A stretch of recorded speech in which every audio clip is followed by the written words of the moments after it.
Hello dear students, चलिए class 11 की class शुरू हो चुकी है। जिन बच्चों को ऑनलाइन एडमिशन करनी है वो प्ले स्टोर में जाकर गुड्डू सर केमिस्ट्री को सर्च करें और ऐप को एप्लीकेशन को इंस्टॉल करें और 11 क्लास में क्लिक करके फॉर्म भरें। फॉर्म भरने के बाद पेमेंट बॉक्स में जाकर रजिस्ट्रेशन कराएं। 1000 रुपीज रजिस्ट्रेशन फी है। फिर आप लगातार 11 के वीडियो को वॉच कर सकते हैं। ओके बच्चों, चलिए आज की क्लास को हम लोग स्टार्ट करते हैं। Class 11 chemistry. द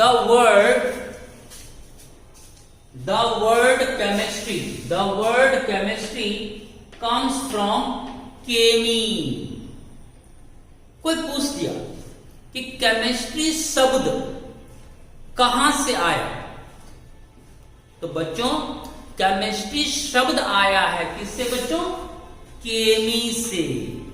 और ये लॉन्ग टर्म याद भी रहेगा आपको। देखो केमिस्ट्री का जब आप स्पेलिंग लिखते हैं तो पहले क्या बोलते हैं? केमी। केमिस्ट्री में ही छुपा हुआ है केमी। अंतर है कि यहां आई है, यहां वाई है, उच्चारण सेम है केमी। तो केमिस्ट्री शब्द आया है बच्चों कहां से? केमी से। इसलिए मैंने लिखा the word chemistry comes from chemi. Father of chemistry, chemistry का पिता किसे कहते हैं? तो केमिस्ट्री का पिता कहा जाता है बच्चों, फादर ऑफ केमिस्ट्री कहा जाता है एंटोनी लैवोजियर को। एक साइंटिस्ट थे एंटोनी लैवोजियर, इसको हम शॉर्ट में ए लैवोजियर भी बोल सकते हैं। तो फादर ऑफ केमिस्ट्री कौन है बच्चों? एंटोनी लैवोजियर। एक बार प्रोनाउंसिएशन करो आप लोग भी, Antoine Lavoisier. Clear? Mother of chemistry, mother of chemistry भी होती है। एक्चुअली बात यह है कि एंटोनी लैवोजियर की शादी जिससे हुई, जिस लड़की से हुई, इसका मतलब एंटोनी लैवोजियर की वाइफ का नाम है मदर ऑफ केमिस्ट्री। क्यों? क्योंकि केमिस्ट्री के फील्ड में उसके वाइफ का भी बहुत बड़ा योगदान था, इसलिए उसके वाइफ को कहा गया मदर ऑफ केमिस्ट्री। तो मदर ऑफ केमिस्ट्री है मैरी एनी पॉल जे लैवोजियर। कितना छोटा सा नाम है, मदर ऑफ केमिस्ट्री। एंटोनी लैवोजियर साहब की वाइफ थी ये, जिसको कहा गया मदर ऑफ केमिस्ट्री। उसकी पत्नी का नाम और उसकी वाइफ का नाम है बच्चों Marie Anne Paulze Lavoisier. Marie Anne Paulze Lavoisier. What is chemistry? Chemistry क्या है? हम लोग तो जानते हैं केमिस्ट्री साइंस का एक ब्रांच है। Chemistry is the branch of science. विज्ञान का एक शाखा है केमिस्ट्री। तो chemistry is the branch of science. Chemistry विज्ञान का एक ब्रांच है, एक शाखा है बच्चों, which डील्स विथ। और इस शाखा के अंतर्गत हम लोग डीलिंग करते हैं, व्याख्या करते हैं किसका? तो मैटर के अर्थात पदार्थ के स्ट्रक्चर के बारे में, संरचना के बारे में, कंपोजिशन के बारे में, यानी रचना के बारे में, वह मैटर किससे बना हुआ है, एंड प्रॉपर्टीज के बारे में, अर्थात पदार्थ के गुण के बारे में।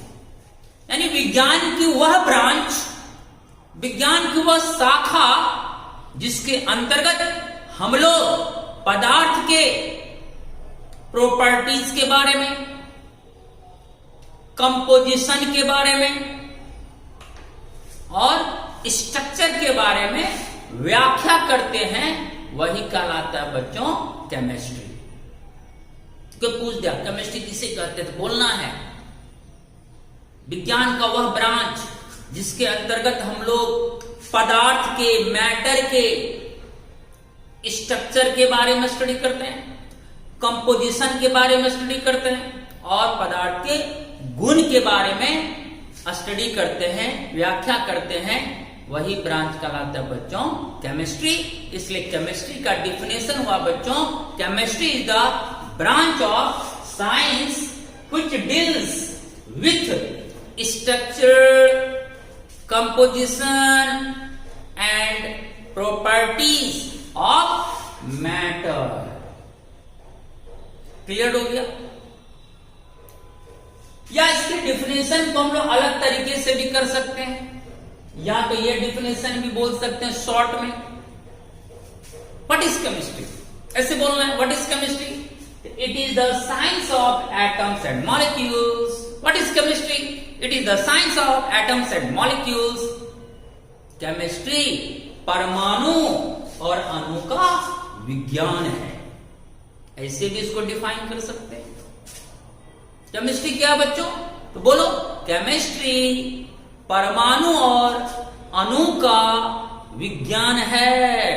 It is the science of atoms and molecules. एक लाइन में बोलो, वन सांस में बोलो, it is the science of atoms and molecules. What is chemistry? It is the science of atoms and molecules. Chemistry परमाणु और अणु का विज्ञान है। What is matter? पिछले वीडियो में इसके बारे में हम लोग चर्चा किए थे। What is matter? पदार्थ क्या है? तो आपको पता है बच्चों, हमारे इर्द गिर्द की जो भी वस्तु है जिसमें कुछ न कुछ द्रव्यमान हो और वह कुछ जगह को छेकता हो, वही वस्तु कहलाता है बच्चों matter. Clear? What is matter? पदार्थ क्या है? इसको हम लोग ऐसे डिफाइन करेंगे, एवरीथिंग। थिंक मीन वस्तु, एवरी मीन्स प्रत्येक वस्तु, अराउंड अस, हमारे चारों ओर की जो प्रत्येक वस्तु है, which has some mass, जिसके पास कुछ द्रव्यमान हो, and occupied some space, और वह कुछ जगह को छेकता हो, उसे ही कहा जाता है बच्चों मैटर। आप इसको खुद भी बोल सकते हैं, बोलो तो एक बार, एवरीथिंग प्रत्येक वस्तु, एवरीथिंग प्रत्येक वस्तु, everything around us which has some mass and occupies some space is known as matter। हमारे चारों ओर की जो प्रत्येक वस्तु है जिसमें कुछ द्रव्यमान हो और वह कुछ जगह को छेकता हो, वही कहलाता है बच्चों मैटर। क्लियर हो गया? जैसे एग्जाम्पल, फॉर एग्जाम्पल उदाहरण के लिए, हमारे इर्द गिर्द जैसे मान लो टेबल है, बेंच है, चेयर है, फैन है, आयरन है, लोहा की कोई भी सामान हो, बुक, सिल्वर, चांदी, गोल्ड, सोना, एक्सेट्रा एक्सेट्रा इत्यादि, बहुत सारे आप एग्जाम्पल दे सकते हैं। ये है बच्चों मैटर। अब सवाल है, कल मैंने आपको कहा था कि यूनिवर्स बना होता है मैटर से, और मैटर बना होता है बच्चों एटम्स एंड मॉलिक्यूल्स से। लेकिन क्या एटम हम अपनी आंखों से देख सकते हैं? क्या मॉलिक्यूल को हम देख सकते हैं? नहीं। क्यों? क्योंकि एटम बहुत ही सूक्ष्म होता है, हमारी खुली आंखें उसको देख नहीं सकती है, सूक्ष्म। और जिस जिसे हमारी आंखें देख नहीं सकती है बच्चों, उसको हम लोग कहते हैं पार्टिकल अर्थात कण। पार्टिकल किसको बोलेंगे? जिसे हम देख नहीं सकते हैं, वो हो गया बच्चों पार्टिकल। जैसे एटम को हम लोग नहीं देख सकते हैं तो एटम एक पार्टिकल है। मॉलिक्यूल को हम लोग नहीं देख सकते हैं तो मॉलिक्यूल भी पार्टिकल है। इलेक्ट्रॉन को नहीं देख सकते हैं तो इलेक्ट्रॉन पार्टिकल है, प्रोटॉन पार्टिकल है, न्यूट्रॉन पार्टिकल है, न्यूट्रिनो पार्टिकल है, पॉजिट्रॉन पार्टिकल है, मेसन पार्टिकल है, क्वार्क्स पार्टिकल है। जिनको नहीं देख सकते हैं अपनी खुली आंखों से, उसे हम लोग बोलते हैं बच्चों पार्टिकल। अब बेंच को पार्टिकल नहीं बोल सकते क्योंकि बेंच तो हम देख सकते हैं, तो वो पार्टिकल नहीं हुआ। कण, कण का अर्थ ही होता है जिसे हम देख नहीं सकते हैं। तो जितने भी पदार्थ हैं ब्रह्मांड में, सभी पदार्थ बना हुआ बच्चों एटम्स और मॉलिक्यूल्स से। आप एप्पल खाए सेब, तो सेब पदार्थ है, तो किससे बना हुआ? एटम्स और मॉलिक्यूल्स से। चावल खाए, एटम्स और मॉलिक्यूल्स से बना हुआ है। कुछ भी पानी पिए तो उसमें भी आपको पता है जल मॉलिक्यूल होता है, H2O, उसमें एटम है, हाइड्रोजन एटम और ऑक्सीजन एटम होता है। एप्पल खाए तो क्या खाए? एटम्स और मॉलिक्यूल खाए। चावल खाए तो क्या खाए? एटम्स और मॉलिक्यूल खाए। हर पदार्थ, दुनिया में जितनी भी पदार्थ है, मैटर है, सभी बना होता है बच्चों एटम्स और मॉलिक्यूल्स से। Matter is made up of, पदार्थ बना होता है माइक्रो या टीनी। ये ऑब्लिक साइन का मतलब बच्चों या होता है। माइक्रो बोलो या टीनी, दोनों का हिंदी बच्चों सूक्ष्म होता है। माइक्रो मीन्स सूक्ष्म या टीनी मीन्स भी सूक्ष्म होता है। Matter is made up of, पदार्थ बना होता है किससे? तो माइक्रो या टीनी पार्टिकल से, अर्थात सूक्ष्म कणों से बना होता है। और उस सूक्ष्म कणों का नाम है बच्चों, कहा जाता है उसे एटम्स और मॉलिक्यूल्स। एवरी मैटर, प्रत्येक पदार्थ सूक्ष्म कणों का बना होता है और वह सूक्ष्म कण का नाम है बच्चों एटम्स एंड मॉलिक्यूल्स। यानी प्रत्येक पदार्थ परमाणु और अणु से बना होता है। डाल्टन स्टेट्स दैट, डाल्टन का कहना था, पिछले वीडियो में हमने आपको बताया था, डाल्टन ने क्या कहा था? एटम इज इंडिविजिबल, एटम अविभाज्य है। हम एटम को विभाजित नहीं कर सकते हैं। ऐसा कहा था किसने? डाल्टन ने। क्या एटम इज इंडिविजिबल एंड इंडेस्ट्रक्टिबल होती है। एटम अविभाज्य और अविनाशी है। हम एटम का विनाश नहीं कर सकते और एटम को हम विभाजित भी नहीं कर सकते हैं।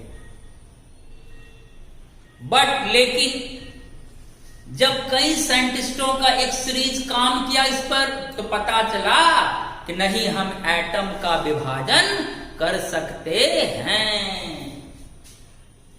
बट वी नो दैट, लेकिन हम लोग जानते हैं that atoms can be divided, लेकिन हम लोग जानते हैं बच्चों कि एटम का विभाजन हो सकता है into smaller particle, छोटे कणों में। अब हम लोग तो जान चुके हैं कि एटम का विभाजन हो सकता है। हम एटम को उससे भी छोटे कणों में तोड़ सकते हैं। और जब एटम टूटेगा तो क्या मिलेगा? तो जिससे एटम बना हुआ है वही पार्टिकल मिलेगा। Atoms are made up of very tiny particles. Atom, परमाणु बहुत ही सूक्ष्म कणों से बना होता है, जिसे कहा जाता है इलेक्ट्रॉन्स, प्रोटॉन्स एंड न्यूट्रॉन्स। जब एटम का विभाजन होगा, जब एटम टूटेगा, तो हमें बहुत ही सूक्ष्म कण प्राप्त होगा जिसका नाम होगा इलेक्ट्रॉन्स, प्रोटॉन्स एंड न्यूट्रॉन्स। यही 3 मेन कण है, इलेक्ट्रॉन, प्रोटॉन्स एंड न्यूट्रॉन्स, जिससे एटम बना होता है। अब इलेक्ट्रॉन, प्रोटॉन, न्यूट्रॉन की बात करें तो पिछले वीडियो में मैंने कहा था कि इलेक्ट्रॉन, प्रोटॉन, न्यूट्रॉन, इन तीनों में अगर कंपेयर करें, तुलना करें, इन तीनों में सबसे सूक्ष्म कण होता है कौन बच्चों? इलेक्ट्रॉन। और इलेक्ट्रॉन को हम तोड़ नहीं सकते हैं, तो इलेक्ट्रॉन इज इंडिविजिबल पार्टिकल, अर्थात इलेक्ट्रॉन अविभाज्य कण है। But protons and neutrons can be divided into smaller particles, लेकिन हम प्रोटॉन और न्यूट्रॉन को उससे भी छोटे कणों में तोड़ सकते हैं। इलेक्ट्रॉन को नहीं तोड़ सकते, इलेक्ट्रॉन तो इनडिविजिबल है और विभाज्य कण है, लेकिन हम प्रोटॉन और न्यूट्रॉन को उससे भी छोटे कणों में तोड़ सकते हैं। तो प्रोटॉन और न्यूट्रॉन विभाज्य कण हुआ, तो उसे हम विभाजित कर सकते हैं। But protons and neutrons can be divided, लेकिन प्रोटॉन न्यूट्रॉन को विभाजित किया जा सकता है इनटू स्मॉलर पार्टिकल्स में, उससे भी छोटे कणों में। अब प्रोटॉन न्यूट्रॉन टूटेगा तो क्या मिलेगा? तो जिस पार्टिकल से प्रोटॉन न्यूट्रॉन बना है वही कण मिलेगा। तो कल बताए थे आपको कि प्रोटॉन और न्यूट्रॉन किससे बना है बच्चों? क्वार्क्स से। किससे बच्चों? Quarks, quarks, quarks. तो जब प्रोटॉन न्यूट्रॉन का विभाजन होगा तो हम लोगों को क्या मिलेगा? Quarks. Protons and neutrons are made up of very tiny particles called quarks. Proton और न्यूट्रॉन बहुत ही सूक्ष्म कणों का बना होता है और उस सूक्ष्म कण का नाम है बच्चों क्वार्क्स।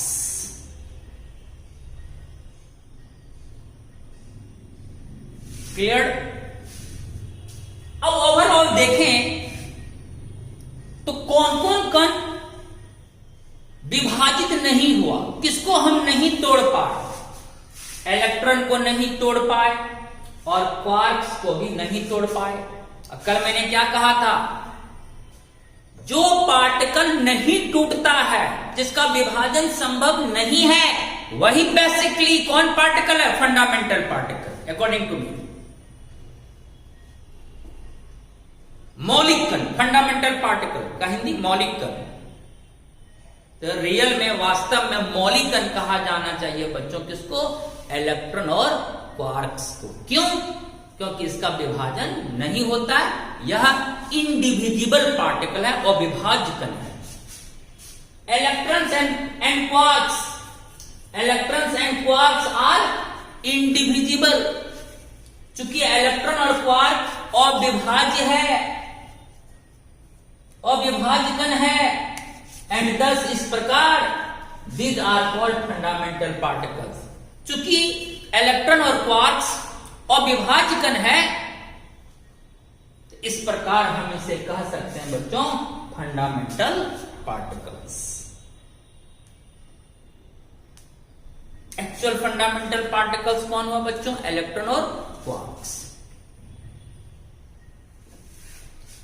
क्या ये पूरी कहानी समझ में आई? कोई परेशानी? एक बार रिपीट कर लेते हैं बच्चों।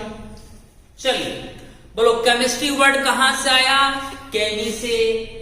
Father of chemistry Antoine Lavoisier, mother of chemistry Marie Anne Paulze Lavoisier. What is chemistry? Short परिभाषा ही बोलो। What is chemistry? It is the science of atoms and molecules. यह परमाणु और अणु का विज्ञान है। What is matter? बोलो आसानी से। Everything around us which has some mass and occupies some space is known as matter। जो भी एग्जाम्पल है आपके इर्द गिर्द, अब वो एग्जाम्पल यहां मैटर का दे सकते हैं। मैटर किससे बना है बच्चों? सूक्ष्म कणों से बना है। जिसका नाम है एटम्स और मॉलिक्यूल। हर चीज में एटम्स और मॉलिक्यूल्स है, हर चीज में केमिस्ट्री है बच्चों, हर चीज का निर्माण केमिस्ट्री से हुआ है। पंखा है तो केमिस्ट्री है, हम हैं तो केमिस्ट्री है, तुम्हारा मोबाइल है तो केमिस्ट्री है, क्योंकि हर पदार्थ में मौजूद है एटम्स और मॉलिक्यूल्स। एटम्स और मॉलिक्यूल्स का मेन स्टडी केमिस्ट्री सब्जेक्ट में होती है। हर चीज केमिस्ट्री, केमिस्ट्री है तभी फिजिक्स और मैथ्स है। केमिस्ट्री नहीं होता तो फिजिक्स और मैथ्स नहीं होता। क्योंकि पंखा है तो ये केमिस्ट्री है, क्योंकि इसमें एटम्स और मॉलिक्यूल भरा हुआ है, ये पदार्थ हुआ। पंखा, जितने भी पदार्थ हो केमिस्ट्री हुआ। पंखा है तब ना फिजिक्स का कॉन्सेप्ट लेके घूमता है, तो पंखा रहेगा तब ना घूमेगा, तो पहले केमिस्ट्री होगा तब ना उसमें फिजिक्स का कॉन्सेप्ट लगेगा। हर चीज केमिस्ट्री है, तुम भी केमिस्ट्री, हम भी केमिस्ट्री, हर कोई केमिस्ट्री। इसलिए केमिस्ट्री पर फोकस करो पहले। केमिस्ट्री से ही हर चीज की उत्पत्ति हुई, केमिस्ट्री से ही मैथ्स का उत्पत्ति हुआ, केमिस्ट्री से ही फिजिक्स की उत्पत्ति हुई। पदार्थ है तब तो उसमें कॉन्सेप्ट लगा हर चीज का। इसलिए कुछ पढ़ो ना पढ़ो, केमिस्ट्री अवश्य पढ़ो। अब एटम्स और मॉलिक्यूल से बना होता है कौन बच्चों? एवरी मैटर, प्रत्येक पदार्थ। किसने कहा था कि हम एटम को विभाजित नहीं कर सकते हैं? डाल्टन ने। क्या वो बात सही रहा लंबे समय तक कि बाद में गलत हो गया? गलत हो गया। उसके बाद एटम भी टूटा।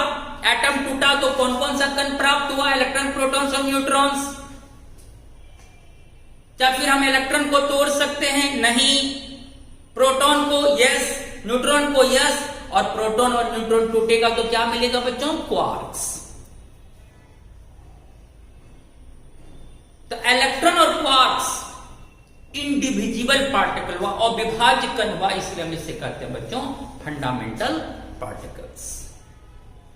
चलिए यहां तो पूरा क्लियर, नो प्रॉब्लम्स। अब कल से हम चैप्टर शुरू करेंगे बच्चों एटॉमिक स्ट्रक्चर, या उसी को बोलते हैं स्ट्रक्चर ऑफ एटम, हिंदी भी परमाणु संरचना। कल आपका टॉपिक होगा, हेडिंग होगा चैप्टर का एटॉमिक स्ट्रक्चर। 2 क्लासेस में हमने आपको बेसिक आइडिया दी। पहले हम लोग एटॉमिक स्ट्रक्चर पढ़ेंगे, फिर पढ़ेंगे बेसिक कॉन्सेप्ट ऑफ केमिस्ट्री अर्थात मोल कॉन्सेप्ट। ओके, चलिए आराम से घर में रह के पढ़ाई का आनंद लीजिए। इसका स्क्रीनशॉट ले लीजिए।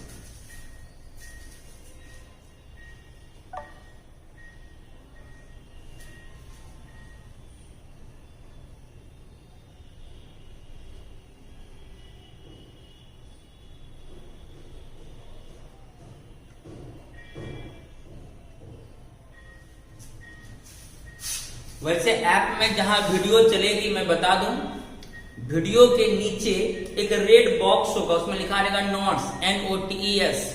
उस नोट पर आप क्लिक करेंगे तो उस वीडियो का नोट वहीं पर ओपन हो जाएगा और आप उसको जूम करके कॉपी में अच्छा से ड्राइंग डेली बाय डेली कर सकते हैं। ईच वीडियो के नीचे, प्रत्येक वीडियो, जो वीडियो आप देखेंगे उसके नीचे में रेड बॉक्स में नोट्स लिखा हुआ, नोट्स पर आप क्लिक करेंगे, थोड़ा सा 10 सेकंड वेट करेंगे तो वहां का नोट खुल जाएगा उस लेक्चर की। जूम करके उसको कॉपी में अच्छा से ड्राइंग करते जाएंगे डेली बाय डेली। ओके बच्चों, चलिए फिर हम लोग कल मिलते हैं एटॉमिक स्ट्रक्चर के साथ। तब तक के लिए बच्चों टेक केयर एंड बाय।